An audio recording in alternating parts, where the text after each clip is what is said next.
Hope for Anxiety and OCD, episode 66.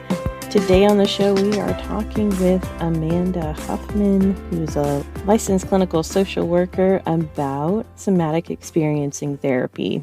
This one is a little bit near and dear to my heart because, as I discussed way back in episode 10, I actually received some somatic experiencing therapy for myself before I started to date again. It was super helpful and allowed me to open myself up to another relationship after my divorce. I love talking through any body-based therapy because our body gets so activated when you're dealing with anxiety or even with OCD. There's a lot of those similar symptoms internally that are very distressing. It allows us to tap into deeper places than simply doing talk therapy. And I hope you're able to learn a lot from Amanda today. Amanda, I really believe that therapists choose modalities that align with them personally and professionally. How did you become interested in somatic experiencing? That's a fun question, actually. Maybe a little different than others. My early career was in a psychiatric hospital, and they trained me in dialectical behavior therapy. And so I developed this kind of like heart for working with people with trauma. I started to see it as like, trauma is really at the root. What prompts the suffering, be it depression, anxiety, or personality-based stuff. Like if you follow it down to the core, we're looking at early trauma experiences. One of my dear friends was just like, hey, there's this SE training coming to Austin. Like, we should do it. And I was like, okay, sure, let's sign up for it. I didn't really know what I was getting into in the beginning. Once I signed up, I did read Peter's book and thought, wow, this really sounds like amazing work. And that's, my interest began to get more and more piqued by this, new modality that I didn't know much about. As Peter Levine, when you read his book, is it Waking the Tiger? Yeah, he has several, but Waking the Tiger is one of the real foundational books that if people are interested, I would recommend they start with that one. So you were just really looking for an effective trauma treatment and kind of got dragged into the initial training.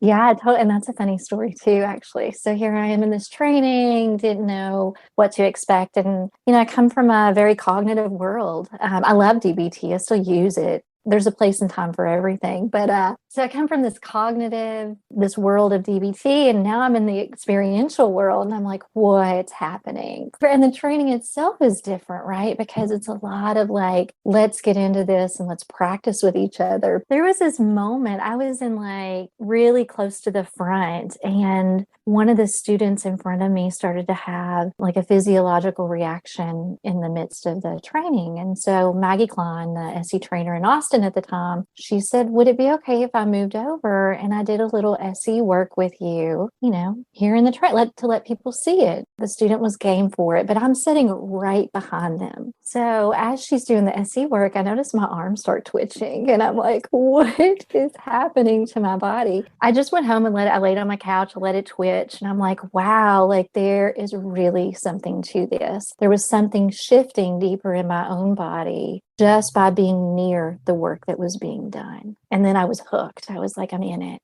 I'm sold. I'm going to follow this to the end. There's actually 3 parts to it, right? I mean, it takes a while to get trained, in somatic experiencing. It's a big commitment. It's 3 years. It's 36 days total over 3 years. And it's really worth it. If there's a possibility of doing the training, I highly recommend it. And then you went on, the 3rd year is actually touch, and it's not necessarily always therapists that are in there. Sometimes there are massage therapists and other practitioners that get involved in this training. And after that, you went on to get trained in BASE. Can you tell us a little bit about that? In your advanced year of SE, you do learn about touch, and I found it to be very powerful. Being a psychotherapist, I knew that I wanted something more because I didn't have the background like body workers come into the training with.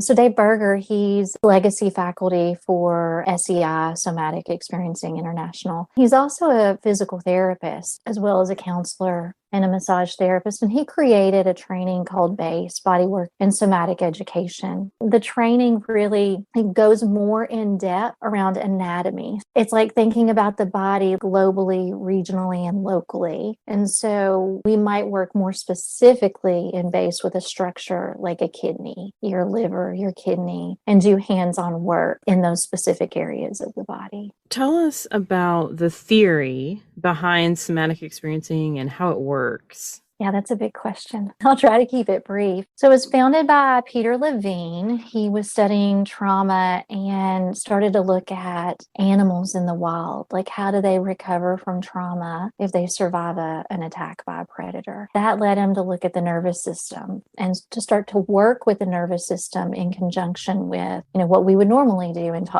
therapy, which is utilize talk. Unlike cognitive-based therapies, SC is going to work more with the brainstem. We're going to incorporate more of body sensation. We're going to look at reflexes. We're going to look at impulses toward movement. So as a practitioner, I'm tracking two things. I'm tracking the content of the information, the story that the client is bringing in, but I'm also tracking the nervous system. So I'm watching, did that bit of information, did someone start to have an increase in energy in their body? Like their color might shift, or they could get really still. Their eyes could get a little bit bigger. So you learn to watch for things that might inform me that this person is starting to kind of tiptoe back into a fight, flight, or freeze response that happened in the moment of a trauma. So we're working to integrate that energy, right? So trauma itself is a high energy state. That energy comes into the body and we need to be able to let the energy go. But a lot of times that gets inhibited. It might be that somebody's unconscious, or they get strapped to a gurney, or they get loaded down with medicines, but it inhibits that natural release of the nervous system. And so what we are doing is we're allowing that process to start to emerge in a slow, titrated way. So that energy that got bound up during the trauma can now be renegotiated within the body. So it becomes life energy again. Yeah. And there's a little bit of movement involved in that, right? Yeah, we incorporate movement. We can incorporate touch. Not all SEPs choose to do that. So you have an option around your comfort level. I had a young client who was in a car accident. As we worked through the car accident and got closer to the moment of the trauma where she was hit, we followed the impulse of the body, and what her body wanted to do was really her arms and body started to move to the right. It was almost as if she had wanted to turn her car away to avoid being hit. And so we let the body follow that instinct. Let's see what happens as we follow this through and let the body do what it wanted to do, but what got inhibited in that moment. Yeah. I know a lot of times people with anxiety will have things like leg shaking, where their leg will just be bouncing up and down all over the place. And they're just like, oh yeah, I just always do that. So that's something that you would kind of pick up on and notice, and so I utilize that energy. That's right. So that would tell me right away, I'm like, okay, if I'm looking at their nervous system, right? Their sympathetic nervous system sets high, right? There's a high level of energy in their body all the time, right? That just kind of clues me into where we might start working with that person. I might not go directly to the legs. I might not even bring that up at all. But as the person starts to give me the content of what they're wanting to work on, as a practitioner, I might be more aware of helping them learn to settle. How do we bring the parasympathetic online, which is the part of our autonomic nervous system that helps bring us down? It's we need to practice the coming down so that you can live from a place of ease and flow. Your baseline can be relaxed. That's good. It does take practice if you are used to living at that high state, and it almost can become a comfortable discomfort. It's uncomfortable, but I'm used to it. Yeah, that's right. It is also interesting. It gets maybe a little bit more complex that sometimes when trauma happens, it can happen when we're in a relaxed state. So if you're sleeping, if you were at ease and you were shocked by a trauma that happened when you were relaxed, there might be a part of your body that says, I don't want to go back there. right? I want to be relaxed again because I'm not on guard. I'm not vigilant to everything that could be happening around me, right? So it's like your system gets stuck in a hypervigilant state, watching, trying to prevent any trauma from rehappening. I have not been trained in SE, but I actually received some from another therapist. I talked about this on episode 10 of the podcast. What happened was I went through a pretty traumatic divorce. And then as I was trying to go back out and date, it's almost like my body would not let me. It was like I couldn't sleep. I was having high anxiety, and it was only surrounding like the dating issues. And I was like, okay, my life is fine if I don't date. If I date, it's a bit of a wreck. My nervous system is a wreck, but I would like to date and I would like to get remarried. So I've got to try to figure this thing out. And I thought, it's one of those situations where, talking about that is not going to be necessarily the most helpful because everything was such a body experience. And I had already done a lot of talk therapy surrounding my divorce and what happened to me. I had done a little bit of EMDR around it actually and different things. It was interesting what you were just brought up, that what it came down to was really feeling like there was this sense of not feeling like I was going to be able to protect myself the next time, or in the next relationship. And it was very interesting. I think some of the things that came up out of that, but I just found it to be very helpful. I feel like I got a lot of relief probably in about, 10 sessions or less. It really just added an extra layer to the work that I had already done on those things in my life. Yeah, a lot of people will stay with their therapist and they'll come in to do SE work as a supplement to the therapy they're already doing. So it doesn't have to be your primary model of treatment. Right. But because you are working with the nervous system, people can find relief very quickly. That's incredible. How are some ways that you've also seen it be helpful for people who are experiencing anxiety and OCD? Yeah, I loved this question about OCD because even as you were talking about your divorce, it's the same concept. There's something that happened that felt traumatizing to your nervous system or dysregulating in such a big way, right? That we want to soothe ourselves. We want to be able to bring it down. And sometimes we find this thing that we do that provides relief. And then suddenly that thing becomes a pattern, right? So then we keep engaging in the thing, whatever like thing checking behaviors. Like checking behaviors in an attempt to settle our nervous system. And so from an SE perspective, OCD is in general an anxiety management strategy. What we're trying to do is just to help the person felt sense of safety within their body and their environment so that they can feel bigger sensations. Like I can be with this sensation of anxiety as it comes in, and I don't have to go check to soothe it. Like I have the capacity to be with the discomfort and to know that I'll be okay if I don't go check. One of the ways we do that is we start to really feel into the moment right before the checking behavior would come up. What is happening in that space right before the behavior? And can we then interrupt the pattern? Is there something we can do differently here to get that pattern to shift in a different direction? It's hard with OCD because a lot of times there may be a disconnection to the body. They're so used to living in that thought realm. What they would probably say to that is, well, I have this obsession. And it's harder to get them to tune into either that anxious, the discomfort that's also accompanying that obsession or occurring right before the compulsion, like you were saying. Yeah. So then you have to work very slowly, right? Yeah. It's a titrated experience.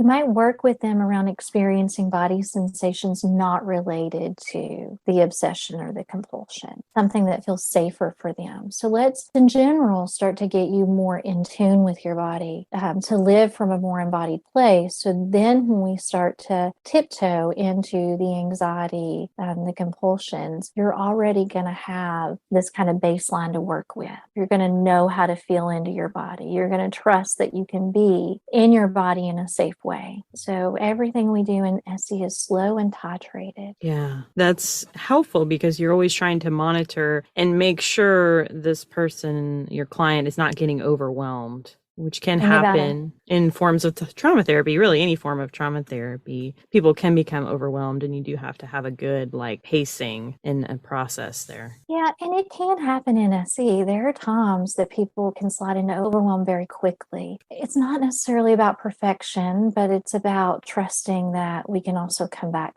to safety if that happens. But in general, I think of it like swimming. I even explain it to my clients like this. Like if you didn't know how to swim or you had a traumatic experience swimming, I'm not going to like push you, into the deep end of a pool, right? We Yeah. might even just talk about what it's like to see the pool. And then we notice what happens in your body. And we help your body take in the image of a pool in a way that feels safe. And so then, we titrate that more and more until the person has more safety getting closer to the pool, putting their foot in the pool, experiencing the feel of the water. How do you feel like this is different? Obviously, it sounds very different from other forms of talk therapy, but I mean, maybe you can even talk about it a little bit as like similarities and differences to other forms of trauma therapy. You've got like exposure and Mhm. CBT and EMDR, brain spotting. There's just a lot of options out there in terms of trauma treatment. How do Yeah. you feel like this approach is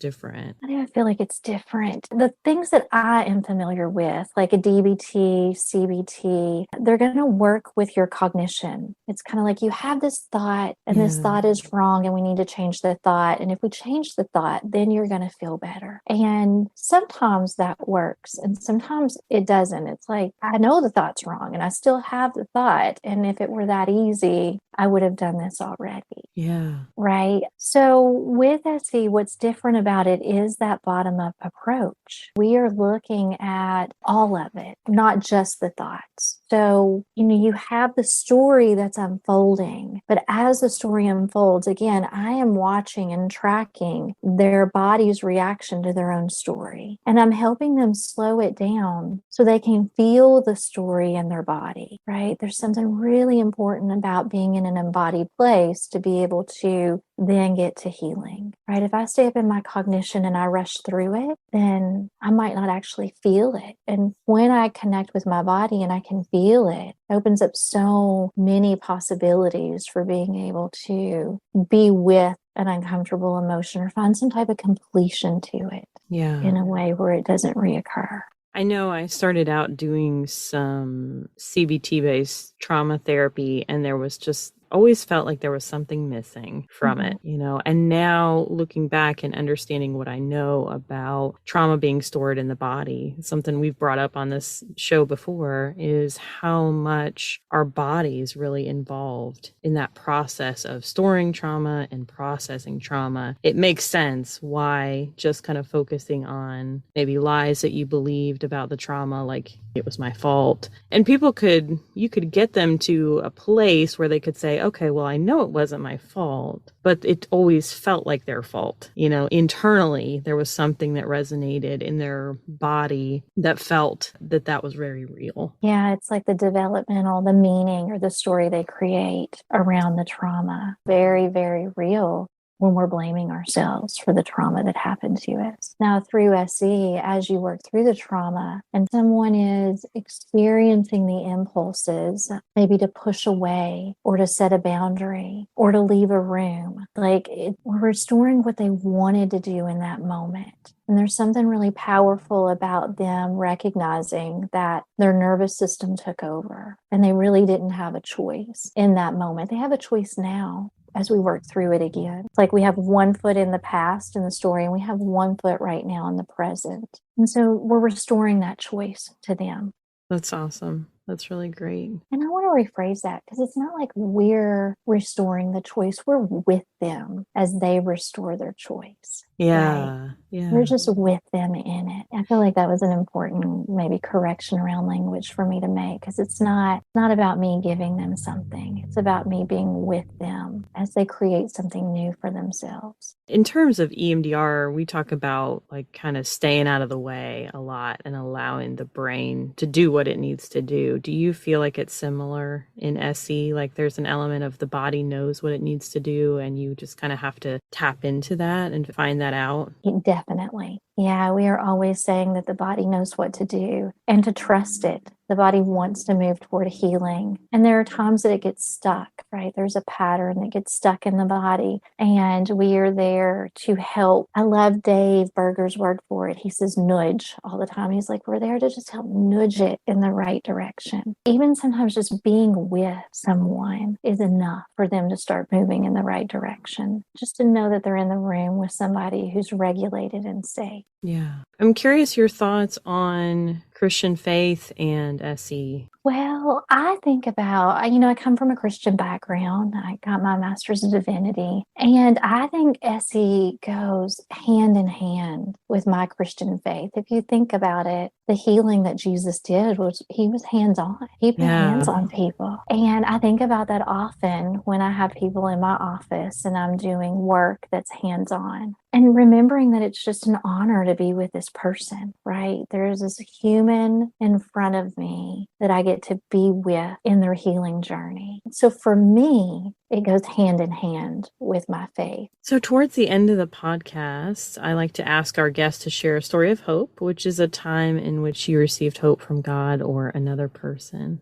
Most memorable clients still to this day gives me hope. It's a young man I worked with years ago, and when he came into my office, he was self-injuring daily. He had probably 10 to 12 psychiatric hospitalizations a year. Wow. And as we started to journey this path of trauma work and healing, he was very open. He was like, anything that will help. So we did a lot of SE work. After about a year of work, right away, the self-injury started to decrease. That was huge for me because I want to know that someone's safe. And it was just a relief to see that decrease. After about a year of work, hospitalizations had stopped. Self-injuring had stopped. He went back to school. He got his master's. He got married. He had a family. I hear from him from time to time. And he's got a great job. Life is normal. So this journey of trauma work, of doing his SE work, it changed his life significantly. And that would be somebody maybe that somebody else would look at and say, well, that person just has no hope. They're just going to continue to repeat this mental health cycle and that they're stuck in. Yes, that's right. Or, sometimes therapists feel overwhelmed by it. They're like, oh, the self-injuring piece or the amount of trauma can be scary for some therapists if they haven't had training in helping people who self-injure. I think sometimes clients come in with a feeling of hopelessness around finding someone who will be with them in those scary moments. But I think trainings like SE and BASE, they're so helpful. I wish I could put better words on it, but that they are going to help someone in such a deep way that I could just fall back on that and know, believe he's going to get better. Even if my level of skill wasn't there, I know that this training, I know that this modality is going to be powerful enough to help him. That's awesome. So I know that we will put a link to your website in the show notes if people would like to contact you and reach out to you. What area of the U.S. are you in? Yeah, I was in Austin for 20 years, but I moved home to Central Kentucky right before COVID hit. So I am just south of Lexington. Yeah, a small rural town south of Lexington, Kentucky. I'm all in private practice now, and I am working on building a somatic retreat center and an organic farm. That's awesome. That's pretty amazing. Well, you're not as far from me as I thought you were. You're just across the top of the state there. Where are you? I'm in Smyrna, Tennessee. I thought you were in Texas. We learned something about each other. We did, yeah. Awesome. Well, thank you so much for being on the show. I really appreciate it. This has been very insightful, I think, for people who are looking for a different type of therapy, maybe that they've been receiving currently. It's always good to let people know that there are many different options. So if one doesn't work for you, by all means, try something different. Yeah. And if I could add one thing, Carrie, it would be that therapies like SE and BASE space, they are so helpful in communities where there's a stigma around mental health, because they really do understand that mental health isn't this thing that's about strength or your willpower or your, like, go fix your brain. Like, they really get that trauma is about the way energy got bound in your nervous system, and let's help your physiology recover from it. Found that to be a very powerful way to discuss it in my community. I actually went to 4 sessions of somatic experiencing therapy during my pregnancy. Super healing again. I had these experiences of being hospitalized as a child that I had dealt with in therapy in the past. I'd done some talk therapy, some EMDR therapy. I think even came up during dating with the somatic experiencing therapy. Everything was rolling along quite nicely until I started to think about having to go into the hospital again. And even though this time I wasn't going in for an illness or an injury, there was a sense of vulnerability that was getting really triggered up. Going through those few sessions and unpacking my different hospitalizations helped me so much to feel more confident about going into a positive birthing space. Hope for Anxiety and OCD is a production of By the Well Counseling. Our show is hosted by me, Carrie Bach, licensed professional counselor in Tennessee. Opinions given by our guests are their own and do not necessarily reflect the views of myself or By the Well Counseling. Our original music is by Brandon Mangrum. Until next time, may you be comforted by God's great love for you.